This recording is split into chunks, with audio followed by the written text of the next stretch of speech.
नमस्कार, मैं हूं रिया और आप देख रहे हैं न्यूज़ पीआर। हमारे साथ हैं हमारे सहयोगी रंजीत झा। आज फिर से एक बार चर्चा होगी जम्मू कश्मीर के मुद्दे को लेकर और उस मुद्दे पर पूरा देश सहम चुका है और खास तौर से बिहारियों की बात करते हैं तो हमारे अंदर एक अलग तरह की भावना इस वक्त उत्पन्न हो चुकी है, क्योंकि जो कुछ भी हम देख रहे हैं वो कहीं ना कहीं सिचुएशन जो है बहुत ही हार्श है और निंदनीय है। क्योंकि कल फिर बिहारियों के साथ ही घटना हुई। घर में घुसकर 2 बिहारियों को मौत के घाट उतार दिया गया और उसमें से एक जो है मतलब 3 लोगों को गोली लगी थी, जिसमें से एक अभी फिर भी घायल है। सिचुएशन जो है वो काफ़ी बिगड़ चुका है। ऐसे में कौन सुपर हीरो साबित हो सकते थे, कौन जम्मू कश्मीर में जाकर इस वक्त चीज़ों को संभाल सकते थे? क्या इसका कोई जवाब है आपके पास? बिल्कुल रिया, जब भी मैं इस घटना को देख पा रहा हूँ मेरे अंदर एक कौतूहल सी मचती है। आखिर कश्मीर में आर्टिकल 370 और 35A को खत्म करने वाले वो जिम्मेदार लोग कहाँ हैं जब बिहारियों का खून बह रहा है और वो खामोशी से देख रहे हैं? वो कड़ी निंदा करने वाले कहाँ हैं? किसी को छोड़ा नहीं जाएगा, किसी को पकड़ा नहीं जाएगा, बोलने वाले जो हैं वो लोग कहाँ हैं? क्यों यही भाषा मुख्यमंत्री भी इस्तेमाल कर रहे हैं। कहते हैं कि 2-2 लाख रुपया मुआवजा। क्या उस मुआवजा से उनकी जिंदगी वापस आ जाएगी? क्या उनका परिवार वापस से वैसे हो पाएगा? बिल्कुल नहीं हो सकता है। और मुख्यमंत्री का भाषण मैंने भी सुना, जो बाइट दे रहे थे तो उन्होंने कहा कि मैंने वहाँ के जो LG हैं, उपराज्यपाल हैं, उनसे हमने बात किया है। आखिर आप बात कर रहे हैं, क्या बातचीत से आतंकवाद खत्म हो रहा है? क्या नहीं हो रहा है। लेकिन एक शख्स जिसे आप सुपर हीरो का अपने तमगा दिया कि वो सुपर हीरो कोई है कि नहीं, जो कश्मीर में अगर जाए तो वहाँ की स्थिति को सुधार सकता है। एक ही ऐसे शख्स मुझे इस वक्त नजर आते हैं रिया, जो कश्मीर में भी थे और जो बिहार में भी थे और बीजेपी के धाकड़ नेता भी रहे। मैं बात कर रहा हूं बिहार के तत्कालीन गवर्नर सत्यपाल मलिक की। बिहार में वो जब गवर्नर थे तो उन्होंने ऐसे कठोर फैसले लिए कि अच्छे अच्छे नेताओं की जो है ना अंदर से वो हिल गए, घबरा गए नेता कि अगर ये यहाँ पे ज्यादा दिन रहे तो उनकी जो है ना गोरख धंधा जो उनका जो चल रहा है वो खत्म हो जाएगा। और सत्यपाल मलिक ने ऐसे फैसले बिहार में लिए और बिहार से उन्हें भेज दिया गया फिर कश्मीर। वहाँ का उन्हें बना दिया गया था उस वक्त राज्यपाल। और आप सोचिए कि उन्हीं के रहते फिर यह फैसला भी हुआ कि वह के 35A को और 370 को खत्म करना है। एक अध्यादेश निकाल करके इन चीज़ों को खत्म कर दिया गया। उसके बाद जब केंद्र शासित राज्य बना दिया गया इनको, तो यहाँ से इन्होंने क्या किया कि LG की नियुक्ति की। और जब मनोज सिन्हा अभी वहाँ बैठे हुए हैं और मनोज सिन्हा से संभल नहीं रहा है कोई चीज़, वो उनसे इतनी बड़ी उनकी जिम्मेदारी दी गई कि आपके कंट्रोल में। ऐसे अमूमन देखा जाए तो राज्य में राज्यपाल की शक्तियां बेहद लिमिटेड होती हैं, जैसे राष्ट्रपति की शक्तियां लिमिटेड हैं, क्योंकि हम लोग पार्लियामेंट्री कंट्री में रहते हैं जहाँ संसदीय प्रणाली चलती है। प्रधानमंत्री ज़्यादा पावरफुल दिखाई पड़ते हैं, बिहार में मुख्यमंत्री का पावर होता है। बावजूद इसके जब सत्यपाल मलिक गए तो उन्होंने आज एक स्टेटमेंट दिया है। इन सब घटनाओं को देखते हुए उन्होंने कहा कि बिहारी मारे जा रहे हैं, जो हत्याएं हो रही हैं। जब मैं वहां पर राज्यपाल था तो उस वक्त आतंकी का इतना हिम्मत नहीं था, इतनी हिम्मत उनकी नहीं होती थी कि वो 50 से 100 किलोमीटर के एरिया में अंदर घुस जाए। एक बार हम चाहेंगे कि वो बाइट हम आपको सुनाएं कि उन्होंने क्या कुछ कहा है। मेरे रहते हुए कोई टेररिस्ट श्रीनगर के 550-100 किलोमीटर के दायरे में घुस नहीं सकता था। अब तो श्रीनगर शहर में मार रहे हैं लोगों को और गरीब लोगों को मार रहे हैं। इसका विश्लेषण नहीं कर सकता, पर ये बहुत ही दर्दनाक और बहुत तकलीफ देह बात है। इसमें किसानों के साथ ज्यादती हो रही है। वो 10 महीने से पड़े हैं, उनके घर बार छोड़े हुए पड़े हैं, फसल बोने का टाइम है, अब भी यहाँ पड़े हैं दिल्ली में। तो उनकी सुनवाई करनी चाहिए सरकार को। जब जरूरत पड़ेगी वो भी छोड़ दूंगा, लेकिन मैं उनके साथ हूँ। उनके लिए मैं प्रधानमंत्री, गृह मंत्री सबसे झगड़ा कर चुका हूँ, सबको कह चुका हूँ कि ये गलत कर रहे हो, ये मत करो। को अपने विचार बताऊंगा जो हैं, चाहे वो कश्मीर पे हों या किसी भी चीज पे हों। देखो, सरकारें जो होती हैं उनका मिजाज थोड़ा आसमान में हो जाता है। उन्हें ये दिखता नहीं है कि ये इनकी तकलीफ कितनी है, लेकिन वक्त आता है फिर उनको देखना भी पड़ता है, सुनना भी पड़ता है। यही सरकार का होना है। अगर किसानों की मांगे नहीं मानी गई तो ये सरकार दोबारा नहीं आएगी। मेरठ से हूँ, मेरे यहाँ तो कोई बीजेपी का लीडर किसी गांव में नहीं घुस सकता है। मेरठ में, मुजफ्फरनगर में, बागपत में घुस नहीं सकते हैं। वो नहीं समझते कभी भी जब तक पूरा सत्यानाश ना हो जाए। गिर्द हैं वो लोग, उनको गलत सलाह दे रहे हैं। ये कहे तो कि तू मध्यस्थ है, मैं तो कर दूंगा मध्यस्थता, लेकिन एक पार्टी तो, किसानों ने तो कह दिया हम मानने को तैयार हैं, सरकार भी कह दे, मैं बैठ के एक चीज है जिससे हल हो जाएगा। आप एमएसपी की गारंटी कर दो, तीनों कानून के मामले पे मैं किसानों को मना लूंगा कि ये तीनों कानून लंबित हैं, छोड़ दो इसको। अब उन्होंने तो आप इस बाइट में स्पष्ट सुन सकते हैं, उन्होंने कहा है कि 50 से 100 किलोमीटर के रेंज में घुसने की हिम्मत नहीं थी, अब तो इतने भीतर घुस रहे हैं और लोगों को मार रहे हैं। आखिर यह ठीक क्यों नहीं हो रहा है? इसके साथ ही साथ सतपाल मलिक ने किसानों के मुद्दे पर भी खुलकर बातें की। उन्होंने कहा कि मैं तो प्रधानमंत्री से, गृह मंत्री से, सबसे लड़ाई करके आ जाता हूं, मैं झगड़ पड़ता हूं सबसे कि आप ठीक नहीं कर रहे हैं किसानों के साथ में। इसका एक ही सॉल्यूशन है कि आप एमएसपी लागू कर दीजिए। जब एमएसपी लागू कर देंगे तो बाकी मुद्दों के लिए मैं किसान को मना लूंगा। सतपाल मलिक की उम्र 72-74 साल की हो रखी है और इतने दबंग नेता हैं। जब भाजपा के वो उपाध्यक्ष भी थे, किसान मोर्चा के हीरो रहे थे, किसान को नेतृत्व करते थे, तो इनकी छवि, इनके काम करने की शैली इतनी पावरफुल है कि उन्होंने आज कहा ना कि मेरे रहते जो है आतंकवादी उतने एरिया में घुसने की हिमाकत नहीं करते थे। आखिर क्यों? क्योंकि इनके पास जो शक्तियां हैं, उसी शक्तियों में, जैसे कहते हैं ना कि स्टैंडिंग कमेटी के पास जो लॉ मेकर्स होते हैं वो कानून तो बनाते हैं, लेकिन सुप्रीम कोर्ट के जज जो होते हैं उसी कानून में वही कानून बनाने वाले को फंसाते हैं और पनिशमेंट देते हैं। तो यही सतपाल मलिक जब बिहार में थे तो बिहार में भी उन्होंने अपने पावर दिखाए। उन्होंने बीएड कॉलेज में जो गंदगी फैली थी, उन्होंने खुल के कहा था, मुझे पता है कि यहाँ का कोई ऐसा नेता नहीं है जिसके पास कोई बीएड कॉलेज नहीं है। हर नेता बीएड कॉलेज खोल करके बैठा है, गोरख धंधा कर रहा है, कुछ समझ में नहीं आता है कि इसको हम क्या करें।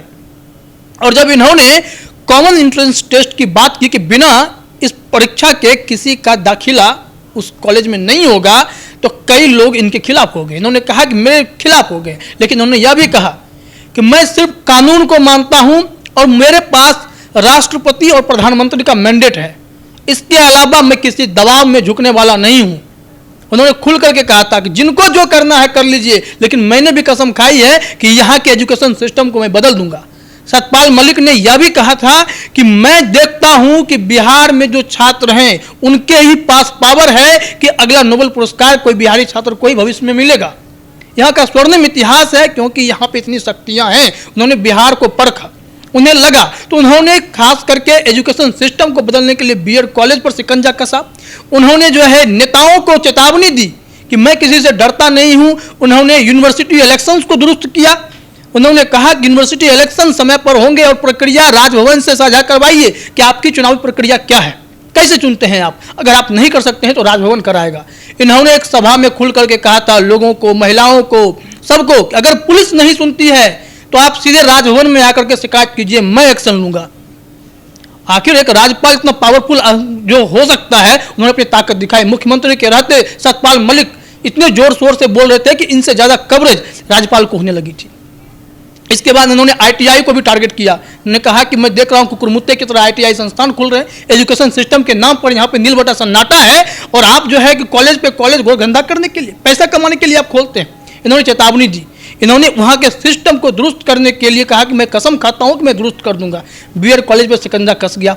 छात्र एजुकेशन को ठीक करने के लिए, स्टूडेंट इलेक्शन को ठीक करने के लिए इन्होंने जो कोशिशें की वो कोशिशें रंग लाई। आईटीआई पे भी शिकंजा कस ही रहे थे, लेकिन यहाँ के उन माफिया नेताओं को चीजें नागवार गुजरी और इन्होंने इनका ट्रांसफर कराया, ऐसा मैं आरोप लगाता हूं।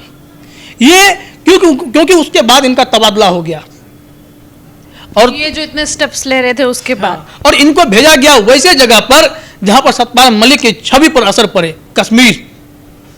और आज इन्होंने जो बयान दिया कि मेरे कश्मीर में रहते, राज्यपाल रहते, वहां पर आतंकी की हिम्मत नहीं थी कि 50 से 100 किलोमीटर के रेंज में कोई आतंकवादी घुस आए और कोई घटना करे। अब वहां पर निर्दोष लोगों को मारा जा रहा है, सैन्य शक्तियों को खत्म करने की कोशिश की जा रही है। आखिर आप कर क्या रहे हैं? आपने तो वादा किया था ना कि 35A और 370 को हम खत्म करेंगे तो वहां पे जो शांति बहाल हो जाएगी, आतंकवादी की हिम्मत नहीं होगी। कांग्रेस के नेता अधीर रंजन चौधरी ने भी कहा था कि मैं कश्मीर गया हूं, मैं अभी भांप के आ रहा हूं कि अफगानिस्तान पर तालिबान का जब से शासन हुआ है उसका सीधा असर कश्मीर में पड़ने वाला है। और यह बात क्या हाँ, सच निकली और सरकारें सुन नहीं रही हैं। सरकारें क्या कान में तेल डाले बैठी हुई हैं। सतपाल मलिक ने जो आज बातें कही किसानों के मुद्दे को लेकर के, उन्होंने कहा ना कि मैं ठीक कर सकता हूं, मैं झगड़ा कर लेता हूं, मैं बोलता हूं। या सरकारें जो होती है ना, जब सत्ता में आती है, इन्होंने कहा है कि तानाशाह हो जाती हैं, इन्हें इनका मिजाज जो है कुछ ऊपर बढ़ जाता है। और ऐसी सरकारें अगर किसानों के मुद्दे को नहीं सुनेंगी, जब बुआई का समय है, जब फसल बुआई का समय है, तो ये सड़क पर बैठे हैं, इनको वहां जाना चाहिए था। यहाँ पे इनकी बातों को नहीं सुन रहे हैं, अपने पेट को बर्दाश्त करते हुए, उस आग को बर्दाश्त करते हुए वह किसान वहां बैठे हुए हैं और आप सुन नहीं रहे हैं। क्या यह सरकार, ऐसी सरकारें जो है ना अगले वक्त में समर्थन नहीं पाएंगी, चुनाव नहीं जीत पाएंगी। इन्होंने कहा, क्योंकि उस सरकार में वो रहे, ये केंद्रीय राज्य मंत्री भी रहे हैं और बीजेपी में ये रहे हैं, कांग्रेस में भी रहे हैं 1984 के आसपास में। इन्होंने लंबा शासन देखा और इनकी छवि जो है वो ऐसे दबंग नेता की थी जिन्होंने सिस्टम को ठीक करने का बीड़ा उठाया था। कोई राज्यपाल आप सुनते हैं कि अमूमन किसी राज्य का राज्यपाल कोई काम कर ले, नहीं कर पाता है। क्यों? क्योंकि वहाँ पे मुख्यमंत्री इतने ऑपरेटिव होते हैं कि वो गवर्नर को ऑपरेट करने की कोशिश करते हैं, तो ऐसे में उनसे कोई काम नहीं हो पाता। लेकिन ये एक ऐसे गवर्नर थे जिन्होंने नीतीश कुमार को भी समझा दिया कि अगर मैं एजुकेशन सिस्टम को ठीक करने का जिम्मा उठाता हूं तो मैं ठीक करके दिखाऊंगा। इसके लिए ना मैं किसी नेता से डरता हूं, ना आपसे डरता हूं, ना देश के किसी लोगों से डरता हूं, सिर्फ कानून को मानता हूं और कानून के दायरे में चीज़ों को ठीक कर सकता हूं। तो ऐसे वक्त में अगर बिहारियों का खून बह रहा है कश्मीर में, तो क्या दरकार नहीं है कि ऐसे राज्यपाल को वहां भेजा जाए या सुपर हीरो वहां जाए, फिर चीज़ों को कंट्रोल करने की कोशिश करें। और जब ये अपने पावर का इस्तेमाल करेंगे तो कौन रोकेगा इन्हें। यहाँ तो लोग इस बात से डरते हैं कि मैंने अगर ज़्यादा इस्तेमाल किया तो मुझे यहाँ से उठा करके वहाँ फेंक दिया जाएगा। ये कभी नहीं डरे। ये यूपी के हैं, जाट हैं, तो इनके अंदर जो वो इच्छा है ना, वो उनकी जो इच्छा है उसको कोई मारने की कोशिश नहीं कर सकता है। इनको आगे बढ़ाना होगा, क्योंकि अगर ये जैसे लोग अगर 2-4 भी नहीं होंगे तो सरकारें जो है ना तानाशाह तो हो ही जाएंगी और आतंकवादियों का जो है हौसला बढ़ता रहेगा। अभी इनको मेघालय भेज दिया गया, वहाँ जहाँ शांति है। आखिर ऐसे राज्यपाल को साइड लाइन क्यों किया जाता है? बिहार में थे तो इतना अच्छा काम करने लगे तो दिक्कत हो गई लोगों को।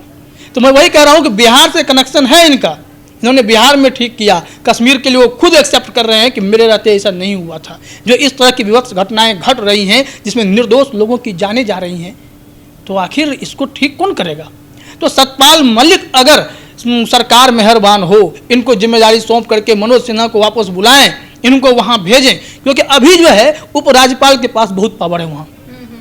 अगर वो चाहेंगे तो कई चीज़ों पर जो है अंकुश लगाने की कोशिश कर सकते हैं। वहाँ पे तुम एक मीटिंग कर सकते हैं। अरे सैन्य ऑपरेशन तो चलता रहेगा। कई बार तो मैं सुनता हूँ, टीवी पे भी देखता था कि सेना लोग उतावले थे। जब हमारे जवानों के सर काट लिए गए थे, उन्होंने कहा था कि हमें ऑर्डर तो मिले, हम कर देंगे। अरे आप राजनीतिक लोग हैं, आप उस दर्द को क्यों नहीं समझ पा रहे हैं कि सरहद पर हमारे जवान मर रहे हैं, सरहद पर जवान सुरक्षा करते करते मर रहे थे, अब वे लोग इतने गांव में घुसते जाने के बिहारियों को मार रहे हैं। कल मैंने आशंका जाहिर की थी कि टारगेटेड बिहारी जो हैं वो इसलिए हैं क्योंकि ये एक मजदूर वर्ग के लोग हैं और मजदूर वर्ग के लोगों को जो है आतंकवादी अपना एजेंट बनाने की कोशिश करते हैं। क्योंकि कई आप देखेंगे वेब सीरीज ऐसे सत्य घटनाओं पर बनती है जिसमें जो एजेंट बन जाते हैं उनको लालच दिया जाता है कि हम आपको पैसे देंगे, आपके परिवार की सुरक्षा की गारंटी लेते हैं, आप जिहादी बन जाइए। लेकिन कोई सच्चा बिहारी, कोई सच्चा हिंदू जो है वो कभी भी आतंकियों के बहकावे में नहीं आएगा। वही बिहारी अगर नहीं आते हैं तो इन लोगों को टारगेट करके मारने की कोशिश की जाती है। क्या ये बातें इन लोगों को समझ में नहीं आती? क्या यह एंगल क्यों नहीं देखा जा रहा है? इस एंगल को भी देखा जा सकता है ना। आखिर अचानक से निर्दोष बिहारियों के पास घुस करके, उनके घर में घुस करके, उनके दुकानों पे जा करके गोलियां ठोक देंगे आप? क्या इतने कमजोर हो गए हैं हम? क्या हमारा पुलिस सिस्टम इतना कमजोर है? क्या हमारा सैन्य सिस्टम इतना कमजोर है कि कोई भी जाकर के हमारे निर्दोष लोगों को जान आतंकी उस इलाके में घुस गए जो कॉमन एरिया है, जहां पर गोलगप्पे बेचे जाते हैं, लोग अपने घरों में हैं, वहां घुसकर मारना ये बहुत बड़ी बात। बिल्कुल, श्रीनगर जैसे वहां का शहर है और शहर के क्षेत्र में तो कम से कम शांति हो। आप शहर में घुस करके आप जा रहे हैं और लोगों का कत्ल करते घूम रहे हैं और कोई कुछ नहीं कर पा रहा है। अब बिहारी टारगेट हो रहे हैं। मतलब पहले 2 घटनाएं हो गई, फिर कल भी ये घटना हुई, फिर भी कोई अपडेट नहीं, कुछ नहीं पता चला कहाँ क्या हो रहा है, किसने किया, कैसे सिचुएशन कंट्रोल करना है। और बस आप इस पे खुश हो जाते हैं कि कहीं किसी का मुठभेड़ हो जाता है तो वहां बताते हैं कि आपके आतंक, मतलब आपने इतने आतंकी मार गिराए, लेकिन आप ये नहीं बताते कितने लोग शहीद हुए हैं, मतलब कितने जवान शहीद हुए हैं। सर्जिकल स्ट्राइक, एयर स्ट्राइक, ये सारी चीजें करके फिल्में बनवाते हैं, आप तालियां जो है करवाते हैं, कितने ताली बजवा रहे हैं, आपने इतने बड़े बड़े काम कर दिए, लेकिन आप पाकिस्तान में घुस करके मारते हैं, लेकिन आपके ही जम्मू कश्मीर में आकर के कोई इस तरह की हरकत कर रहा है, हिमाकत दिखा रहा है और आप कुछ नहीं कर पा रहे हैं, और ऐसे लोग डर से वहां से भाग रहे हैं। आखिर क्या वही फिर से मकसद है कि 1990 की तरह जो मुस्लिम लोग हैं उनको भगाया जाएगा? क्या सिख, हिंदू क्या इतने अब वहां पे फिर से उसी स्थिति में आ रहे हैं कि अपना सब कुछ छोड़ छाड़ के वहां से भाग जाएं? क्या हम इस स्थिति में आ चुके हैं? यह सबसे बड़ा सवाल है। तो ऐसे वक्त में जिस सुपर हीरो की बात होती है वह सुपर हीरो सतपाल मलिक ही साबित हो सकते हैं। जिस तरह से उन्होंने कहा है, उन्होंने अपना स्टेटमेंट दिया, स्टेटमेंट भी दिखाता है कि ये बेचैन है अंदर से, क्योंकि इस तरह की घटनाएं उन्हें भी बर्दाश्त नहीं हो सकती है। बिहार भी देखा है, जम्मू कश्मीर भी देखा है। बिल्कुल, बिहारियों की प्रतिभा पे उन्हें कोई शक नहीं है, भरोसा करते हैं। अगर वो जाएंगे कश्मीर तो एक बार फिर से चीज़ों को दुरुस्त कर सकते हैं। ऐसे में उन्हें जाना ही चाहिए। मैं मानता हूं कि एकमात्र इस वक्त, लेकिन सरकारें उन्हें फुल हैंड दें, चाहे अमित शाह हो, राजनाथ सिंह हो, नरेंद्र मोदी हो, हर किसी को यह समझना पड़ेगा कि सतपाल मलिक अगर कोई फैसला लेते हैं उस फैसले का असर दिखता है, लोगों में खौफ दिखेगा, खास करके उन लोगों में जो दरिंदे बन करके निर्दोषों की जान ले रहे हैं। मैं आतंकियों की बात कर रहा हूं। सैन्य शक्तियों को पावर मिलेगा, पुलिस प्रशासन को बल मिलेगा, वो हिम्मत से चुन चुन को ऐसे लोगों को खोज करके मारेंगे। ऐसे लोग जो बिहारियों की जान लेने की कोशिश कर रहे हैं, कम से कम उनकी रक्षा हो, पलायन ना हो और सेफ्टी की गारंटी हो, इसके लिए सशक्त इंसान की जरूरत है। मनोज सिन्हा से तो नहीं हो रहा है। तो आपने सुना कि वही एक सुपर हीरो जो साबित हुए हैं, हो सकते हैं सतपाल मलिक हैं, उनको मौका मिलना चाहिए। सरकार को इस पॉइंट से भी सोचना चाहिए। फिलहाल इस खबर में इतना ही, और भी खबरों के लिए न्यूज़ पीआर के साथ बने रहें। शुक्रिया।